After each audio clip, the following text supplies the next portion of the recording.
जब उसके बेटे ने उस पर पेशाब कर दिया तो उसकी माँ को अपने रीढ़ की हड्डी में हल्का दर्द महसूस हुआ। छोटी सफेद मूंछें भी लंबी होने लगी और मजबूत भी हो गई। पहले तो एन ने इसे गंभीरता से नहीं लिया, क्योंकि उन्हें लगा कि बच्चे को जन्म देने के बाद उनका एंडोक्राइन सिस्टम खराब हो गया है। अगले दिन वह अपने बेटे को हमेशा की तरह खेलने के लिए पार्क में ले गई। कई कुत्ते वहाँ आ गए, मानो वे अन्ना को अपना ही मानते हों। अपनी ही तरह के। अन्ना को छोटे जानवर पसंद नहीं हैं, लेकिन इस समय वो बहुत खुश महसूस करती है। जब कुत्ते भाग जाते हैं तो वह अपने बेटे को पकड़ नहीं पाती। जब वह थक जाती है तो वह लॉन पर लेट जाती है। उसे आराम महसूस होता है। उसके चेहरे के किनारे पर एक सफेद ड्रैगन भी उगाया। लेकिन एक बच्चे की देखभाल करना वास्तव में बहुत परेशानी भरा है और आप अनुमान नहीं लगा सकते कि वो आगे क्या करेगा। ऐसी कौन सी गड़बड़ियाँ पैदा होंगी जिन्हें आपको साफ करना होगा। इसलिए अन्ना के पास अपने शरीर में हो रहे बदलावों को देखने का समय नहीं था। वह भागते हुए बच्चे का पीछा करना चाहती थी और वह उस बिल्ली को भी रोकना चाहती थी जिसने पेशाब से सने बिल्ली पर पैर रखा था। नतीजतन उसे अपनी पीठ सीधी करने के लिए मजबूर होना पड़ा और उसे उन लताओं को सहना पड़ा जो उसे परेशान करती थी। सफाई खत्म करने के बाद मुझे याद आया कि मेरी कमर में बहुत दर्द है। मैंने देखा और एक बड़ा उभार पाया। जब मैंने इसे छुआ तो ये अभी भी थोड़ा सा था। मैंने एक सुई से धागा निकाला और धागा डाला और वास्तव में उभार को रगड़ा। मुझे बैग से एक अजीब चीज मिलने की उम्मीद नहीं थी। बाल का एक टुकड़ा एक छोटे कुत्ते की पूंछ जैसा लग रहा था। एक उदासीन मुस्कान। वह एक कुत्ते के भौंकने से जाग गया था। रात को उसे ऐसा महसूस होने लगा। एक ही तरह के सभी आवारा कुत्ते एक एक करके घर से बाहर निकल आए और घर के बाहर बैठ गए। अन्ना खुशी खुशी उनके बीच चली गई और उसने इन जानवरों को उठाने के लिए अपना हाथ बढ़ाया, लेकिन कुत्तों के नुकीले नुकीले दांतों ने उसके कपड़ों के टुकड़े टुकड़े कर दिया और वे सब उस पर टूट पड़े। सौभाग्य से ये सिर्फ एक सपना था। सपने के बाद वह अभी भी एक पूर्णकालिक माँ थी। उसका शरारती बेटा एक मरा हुआ चूहा ले जा रहा था और वो जल्दी से गंदगी साफ करने लगी। अंत में उसका पति, जो एक व्यावसायिक यात्रा पर था, आया। वह पीछे हटी और अपने बेटे को नहलाने का काम अपने हाथ में ले लिया। अन्ना ने सोचा कि वह एक पल के लिए शांति और स्थिरता प्राप्त कर सकती है, लेकिन उसके पति ने उसे खिलौना लाने में मदद करने को कहा और फिर उसने अपने पति से तौलिया लाने को कहा। मैं अपने बेटे के साथ घर के कुछ काम बांटना चाहती थी, जैसे कि उसे वाइन धोने में मदद करना, लेकिन वो बाथरूम में बैठकर अपने फोन से खेलता रहा जबकि वह बाथटब में खेल रहा था। रात में जब वो सो रहा था तो उसके माता पिता अन्ना ने उसे आश्चर्यचकित कर दिया। पति ने ये भी बताया कि वह अगले दिन रात को सो रहा था। थोड़ा शोर, उसकी नींद में खलल डालना, जैसे कि उसका बेटा सिर्फ अन्ना था। एक व्यक्ति की अन्ना सीधे स्तन रेखा के हाइपरप्लासिया के बिंदु पर नाराज थी। ये वास्तव में हाइपरप्लासिया था। उसके उपमंत्री ने कुत्ते की तरह स्तनों की 2 पंक्तियां विकसित की।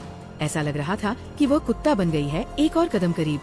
वो पहले से ही अपने शरीर में होने वाले बदलावों को लेकर चिंतित थी और उसका बेटा सोने से इनकार कर रहा था। जब अन्ना बाहर देखने गई तो उसने देखा कि उसका पति लिविंग रूम में गेम खेल रहा है। उसी समय अन्ना कुत्ते में बदल गई। होश में आई, उसने बच्चे को सोने दिया। पति ने कुछ शब्दों के साथ उससे निपटना चाहा, लेकिन इस बार अन्ना बहुत दृढ़ थी। पति ने आत्मसमर्पण में अपने हाथ उठाए। अन्ना थक गई थी और सोफे पर उठकर बैठ गया। कुछ ही सेकंड में वह उठकर घर से बाहर भाग गया। कुत्ते की तरह उसके हाथ कुत्ते के रैक की तरह थे, यहाँ वहाँ फर को खरोंच रहे थे। चेन मेल भी बदलने लगा और कपड़े और उसका शरीर कुत्ते की दुम बन गया और तेजी से हिलने लगा। वह चिल्लाया, शाया जी, और सड़क पर बेतहाशा दौड़ने लगा। उसने एक मासूम खरगोश को देखा, उसे काटकर मार डाला और पास के एक गड्ढे में दफना दिया और फिर अपना शरीर फैलाकर घर भाग गया। अन्ना फेयू में लिपटी हुई थी और उसे लगा कि अभी जो अनुभव हुआ वो बहुत दर्दनाक था। उसने उसे चौंक कर देखा। उसे संदेह था कि वह कीचड़ में लुढ़क गई है। अन्ना बिना परवाह किए दौड़ी और वह मुस्कुराया। अगले दिन उसका पति फिर से एक व्यापारिक यात्रा पर चला गया और अन्ना ने मौसम को भी आराम दिया। वह अपने बेटे को कुत्ते की तरह रहने के लिए ले गई। उसका बेटा खाने के लिए तैयार था, इसलिए उसने कुत्ते के कटोरे में खाना डाल दिया और उसने इसे बड़े चाव से खाया। रात को उसने उसे कुत्ते के कटोरे में डाल दिया। कहानी शुरू में डरावनी होने की जरूरत नहीं है। अन्ना बड़े बिस्तर पर अकेली सो रही थी। उसने सुबह सुबह दरवाजा खोला और पाया कि उसका घर आ गया है। वह हैरान और अवाक रह गया। उसे शक था कि बिल्ली को उसने ही मारा है। कल रात उसने सपना देखा कि कुत्तों का एक झुंड उसके दरवाजे पर आया है। इसलिए वो उनके साथ खेलने के लिए कुत्ते में बदल गई। जैसे ही बिल्ली बाहर भागी, उसने देखा कि बिल्ली ने उसे मार डाला है। उस पर झपट पड़े। दरअसल वो अच्छी तरह जानती थी कि वो कुत्ता नहीं बन गई है। सब कुछ बहुत ज्यादा दबाव के कारण पैदा हुआ भ्रम था। ये उसके बेचैन दिल को राहत देने के लिए था। वह गृहिणी नहीं बनना चाहती थी। वह मूल रूप से एक बहुत ही होनहार चित्रकार थी। वह अपने बच्चों के लिए अपना करियर क्यों छोड़े? उसके पति ने उसे कभी नहीं समझा, बल्कि उसे लगा कि वह एक बदचलन बन गया है।